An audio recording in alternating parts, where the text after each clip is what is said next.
ఈ డ్రెస్ మీకు చాలా బాగా సూట్ అయింది కదా. You know lovely, I really wish అప్పుడప్పుడైనా ఈ అవకాశం వస్తే ఎంత బాగుంటుందో అని. Once in a while.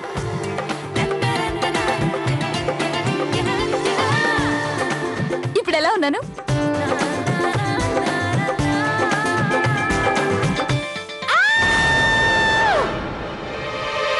Meenakshi అక్క, పద.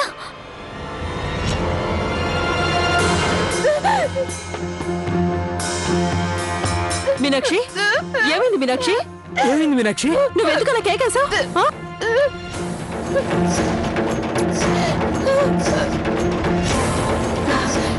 మిన్ని,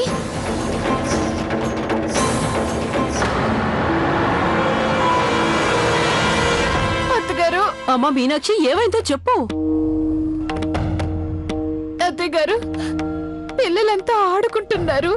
వాళ్ళు పెద్దగా అరిచేసరికి నేను ఆ అరుపులు విని వచ్చి చూశాను.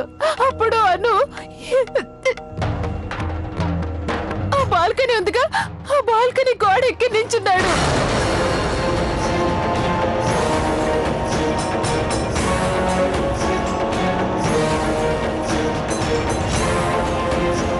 నేను సమయానికి వచ్చిండకపోతే ఎంత ప్రమాదం జరిగి ఉండేదో. అదే ఆ దేవుడు దయ చూపాడు. ఆయన నన్ను సరిగ్గా టైంకి పంపాడు. నా బంగారు తండ్రి.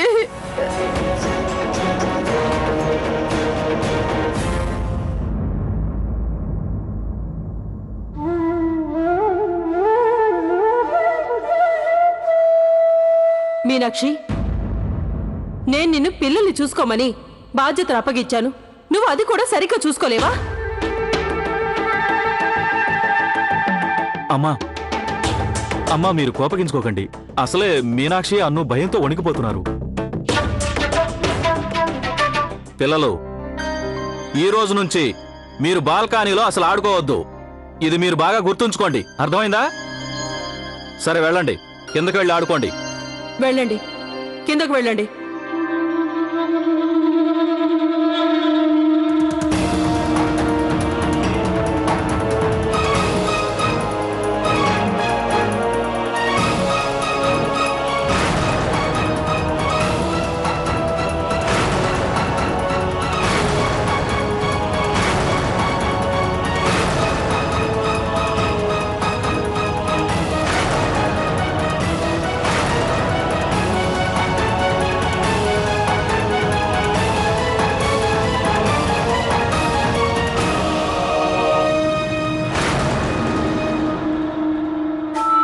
అక్క, మీ డ్రెస్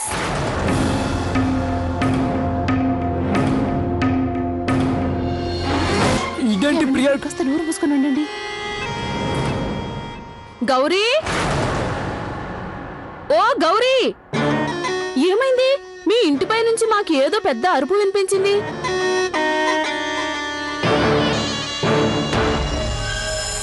అంతా సవ్యంగానే ఉంది కదా?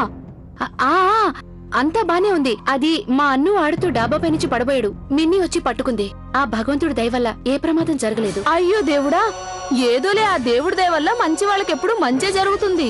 ఈ కాలం పిల్లని కనిపెట్టుకొని ఉండటం చాలా కష్టమైపోతుందనుకో. ఏమంటారు చిన్నమ్మా?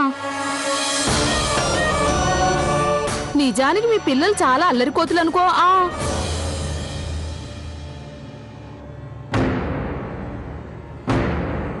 ఈ అమ్మాయి ఎవరు ఇంగ్లీష్ బట్టల్లో మెరిసిపోతుంది? చూస్తుంటే ప్రియలాగే ఉందే.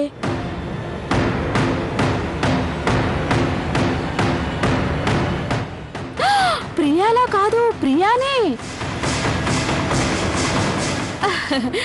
ఆ గౌరీ, కార్తీక్ వాళ్ళ ఆవిడ పక్కన నిలబడి ఉందే, విదేశీ బట్టలు వేసుకున్న అమ్మాయి ఎవరు?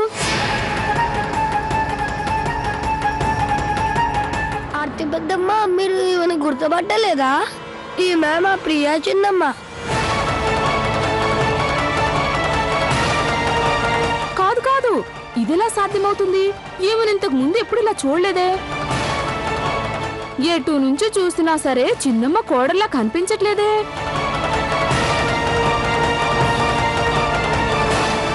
నిజం చెప్పనాక ఇన్నేళ్లలో చిన్నమ్మ ఏ కోడలు ఇలాంటి బట్టలు వేసుకోగా ఎన్నడూ చూడలేదు.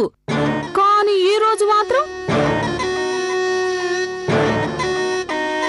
నిజానికి చిన్నమ్మ కొత్త కోడలు వచ్చిన రోజు నుంచి ప్రతిరోజు ఏదో ఒక గందరగోళం అవుతూనే ఉంది.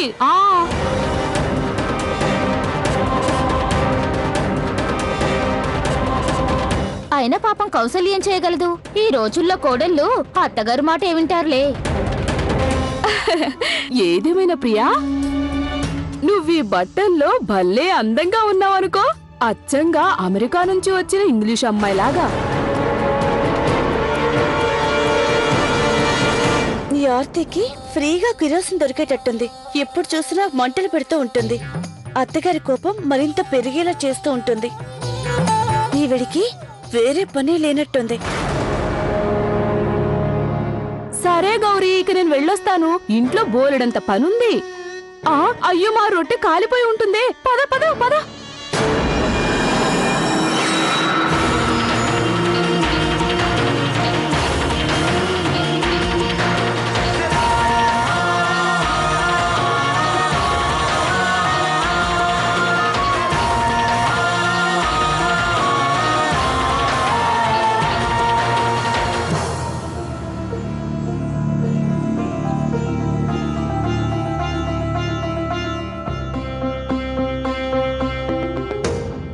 మీరంతా కిందకు వెళ్ళండి.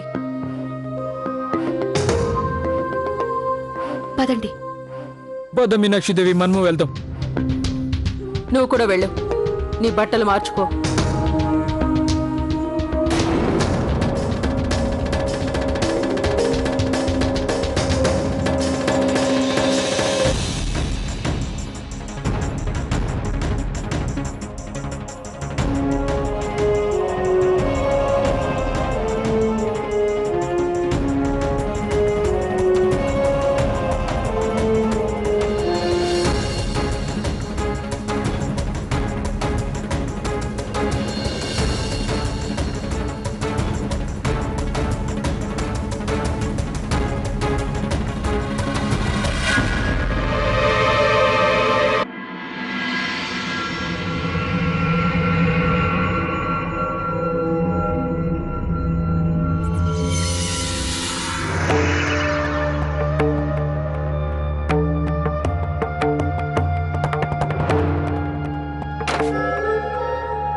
ప్రియా, నీకు ఈ డ్రెస్ వేసుకోవాలని ఆలోచన ఎలా వచ్చింది?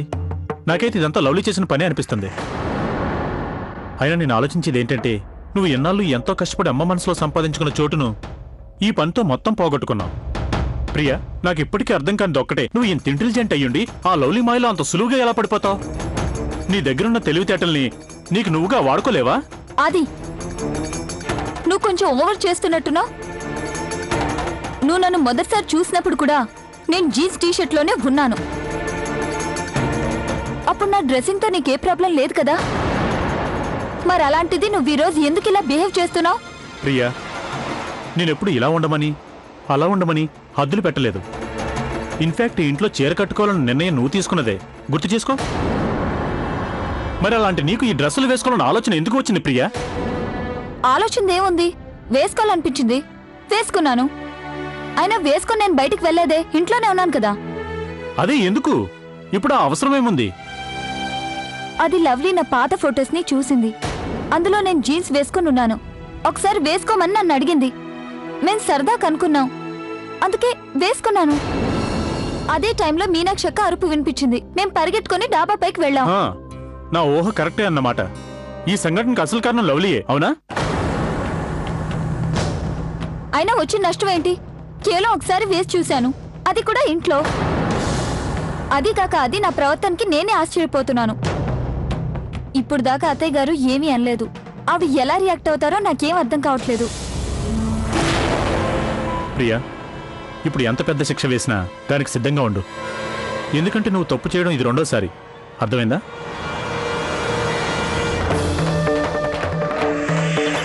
యు నో వాట్, ఈ రోజు జరిగిన సంఘటనలతో నేను ఆలోచించక తప్పట్లేదు. నేను లైఫ్లో తీసుకున్న డెసిషన్ కరెక్టా కాదా అని.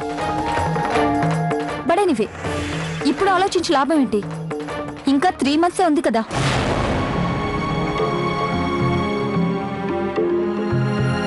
ప్రియా, నువ్వు ఈ విషయాన్ని ఎక్కడి నుంచి ఎక్కడికి తీసుకెళ్తున్నావు? గొడవను పెంచుతూనే కాదు ఉన్నావు. అది. ఇవన్నీ మన పెళ్లికి ముందే డిసైడ్ అయ్యాయి.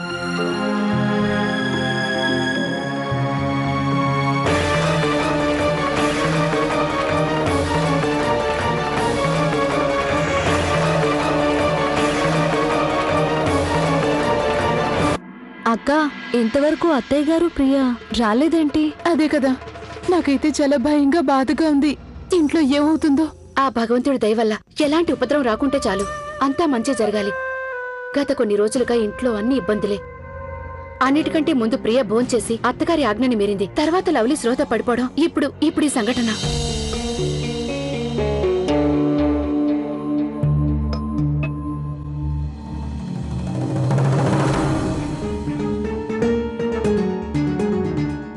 ఓరి భగవంతుడా, ప్రియని అత్తగారు శిక్షించుకుంటే చూడు తండ్రి.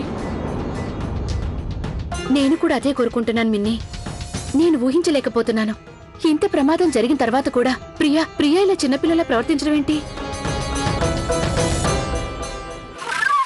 ఒకవేళ ప్రియా అక్కయ్య ఆ డ్రెస్ వేసుకోవడానికి నేనే కారణం అని తెలిస్తే ఈ ఇంట్లో అందరూ నా మీద అటాక్ చేస్తారు. అయినా లవ్లీ, నువ్వు నోరు విప్పకు.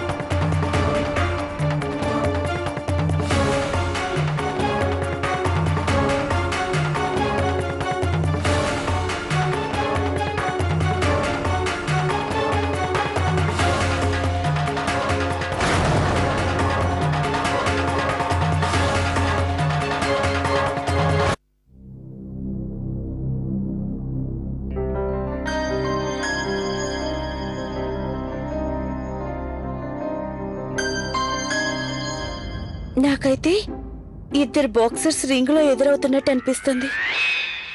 లవ్లీ, నువ్వేదైనా అంటున్నావా? లేదు. చప్పుడు చేయకు.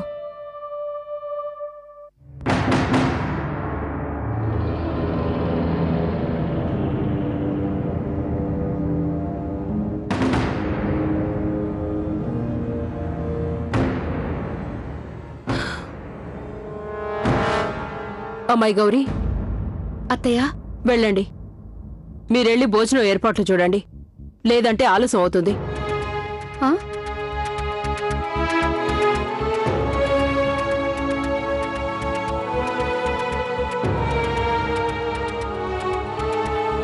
మీరింకా నిలబడే ఉన్నారే? వెళ్ళండి, వెళ్ళి మీ పనులు చూసుకోండి.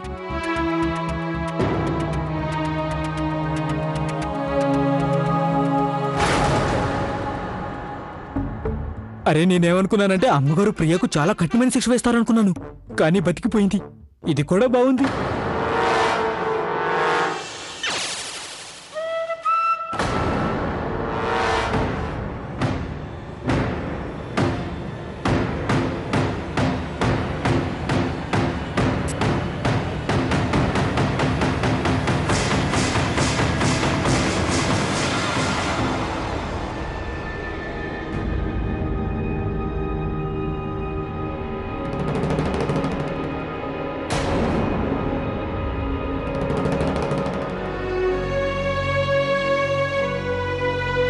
అక్క, డోంట్ వరీ. ఇంత చిన్న విషయానికి అత్తగారు శిక్ష వేయరు. I'm sure.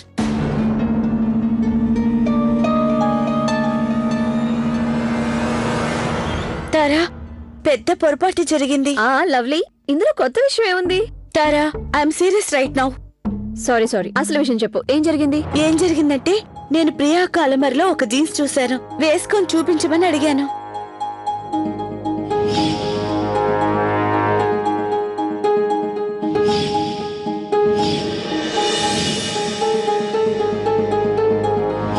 తారా, నా వల్ల మళ్ళీ ప్రియా అక్క ఇబ్బందుల్లో పడింది. నువ్వు అంతగా ఎందుకు ఆలోచిస్తున్నావు లవ్లీ? ఇదేమీ అంత పెద్ద తప్పేం కాదు. అయినా ముందు చెప్పు, నువ్వే స్వయంగా ప్రియా అక్కని జీన్స్ వేసుకోమని ఫోర్స్ చేసినట్లు ఎవరికైనా తెలుసా? తెలీదు కానీ ఈ విషయం తెలిస్తే మాత్రం ఇక అందరూ నా మీదే మండిపడతారు, స్పెషల్లీ కార్తీక్. తారా, నేను మళ్ళీ ఫోన్ చేస్తాను. బాయ్. సరే సరే, బాయ్.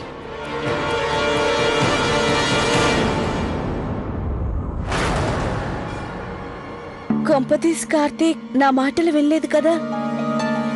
ప్రియా, నువ్వేనా? నువ్విలా ప్రవర్తించటం మేమెప్పుడు చూడలేదే. ప్రియా, అకస్మాత్తుగా నీకు ఆ డ్రెస్ ఎందుకు వేసుకోవాలనిపించింది? చూడు ప్రియా, మాకున్నదన్నట్టు విషయం వివరంగా చెప్పు. ప్రియా, లవ్లీ ఏమైనా నిన్నిలా చేయమందా?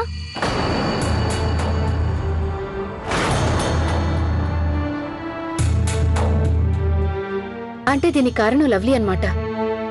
ప్రియా, నీకింతకు ముందు చాలాసార్లు చెప్పాము, అయినా చెప్తూనే ఉన్నాం ఆ లవ్లీ మాటలు అసలు వినొద్దు అని.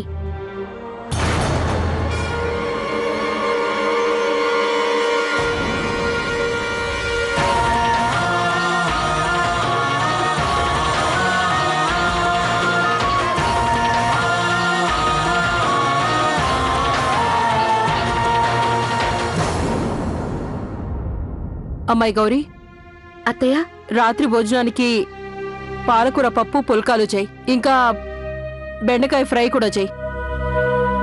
అలాగే పిల్లల కోసం ఆలు ఫ్రై చేయడం మర్చిపోవద్దు.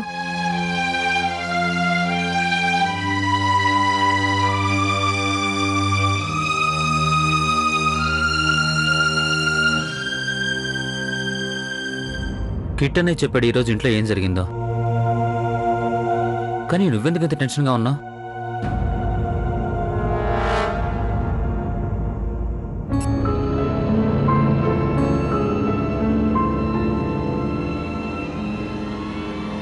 ఒకవేళ ప్రియా వదిన చేసిన పనికి నువ్వే కారణం కాదు కదా?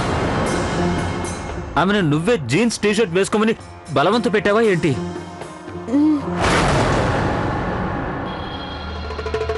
నేను ప్రియా అక్కయ్యని జీన్స్ టీషర్ట్ లో చూడాలనుకున్నాను ఒక్కసారి. అసలు నీ బుర్రలో ఇలాంటి ఆలోచనలు ఎందుకు వస్తాయి లవ్లీ? ఈ ఇల్లంతా వణికిపోయేటట్టు. కార్తీక్ మరొకరిని ఇబ్బంది పెట్టాలనేది నా ఉద్దేశం కాదు, ఏదో సరదాగా. సరదాగానా? అరే, నీ సరదా ఆటలో ప్రియా వదిన ఎంత ప్రమాదంలో పడనుందో తెలుసా? అమ్మా, అమ్మ ఈ విషయాన్ని అంత తేలిగ్గా చూసి చూడనట్లు వదిలిపెట్టదు. కానీ ప్రియా వదిన చాలా సమర్థురాలు. ఆవిడ ఈ సిచ్యువేషన్ ని పర్ఫెక్ట్ గా హ్యాండిల్ చేయగలదు.